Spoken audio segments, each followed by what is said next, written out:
Cohen versus Cowles Media Company traveled through several different courts in the course of deciding what to do about a broken promise of confidentiality. Dan Cohen was active in Republican Whitlock Wheeley's campaign for governor. Cohen approached two newspaper reporters, offering them documents regarding Democratic Lieutenant Governor candidate Marlene Johnson's criminal history. He insisted that they promise to keep his identity confidential.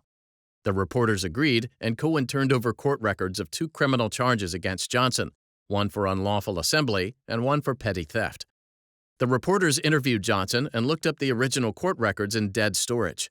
They discovered that a Wheeley supporter had pulled the files the previous day at Cohen's behest, and that before that, no one had looked at those records for years. The editors of the newspapers decided that this aspect of the story was newsworthy. The reporters protested that they'd promised Cohen confidentiality, but the editors went ahead and published articles describing Cohen's involvement in finding the information. When the news came out that Cohen had supplied Johnson's court records to the press, Cohen was excoriated for his sleazy tactics. His employer immediately fired him. Cohen sued Cowles Media Company for fraudulent misrepresentation and breach of contract. The trial court awarded Cohen damages.